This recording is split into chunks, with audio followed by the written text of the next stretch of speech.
Hello guys, welcome to அம்மாஸ் Kairuchi. இன்றைக்கி நம்ம different ஸ்டைலில் தரமான கிழங்கா மீன் வறுவல் தாங்க செய்ய போகிறோம். டேஸ்ட் வேறு லெவலில் இருந்துச்சு. கண்டிப்பாக ட்ரை பண்ணி பாருங்கள்.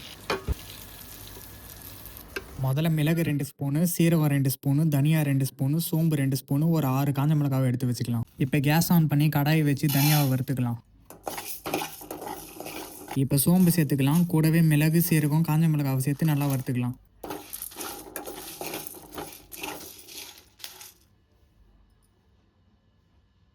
நல்லா வறுத்ததும் மிக்ஸி ஜாருக்கு மாற்றிடலாம். இப்போ கூடவே 10 பல்லு பூண்டு, 10 சாம்பார் வெங்காயம் சேர்த்துக்கலாம். சேர்த்துட்டு கொஞ்சமாக தண்ணி ஊற்றி இந்த பதத்துக்கு அரைச்சி எடுத்துக்கலாம். மிளகாத்தூள் 2 ஸ்பூன் போட்டுக்கலாம். கூடவே 1/4 ஸ்பூன் அளவுக்கு மஞ்சத்தூள் சேர்த்துக்கலாம். சேர்த்துட்டு ஆயில் ஊற்றிக்கலாம். கூடவே தேவையான அளவுக்கு உப்பு சேர்த்து நல்லா மிக்ஸ் பண்ணி விட்டுக்கலாம்.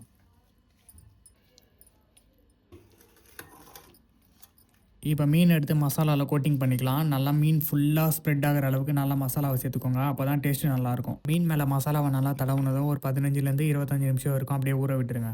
இப்போ கேஸ் ஆன் பண்ணி தவா வச்சு ஆயில் ஊற்றிக்கலாம். ஆயில் சூடானதும் ஒரு 2 கருவேப்பிலை குச்சி அதில் சேர்த்துக்கலாம் ஃப்ளேவருக்காக.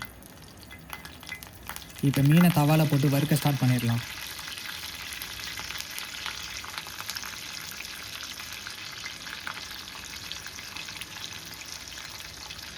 இந்த கிழங்கா மீனுக்கும் இந்த மசாலாவுக்கும் சாப்பிடவே வேறு லெவலில் இருந்துச்சு. மசாலா நல்லா ஊறி மீன் அவ்வளோ சூப்பராக வந்துச்சு.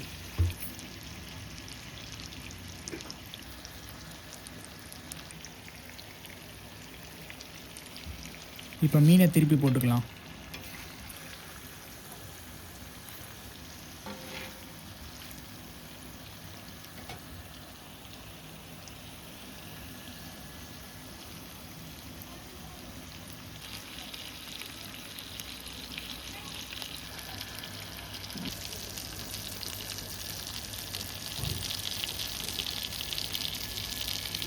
ரெண்டு பக்கமும் நல்லா மொறுன்னு வேகிற அளவுக்கு நல்லா திருப்பி திருப்பி போட்டுக்கலாம்.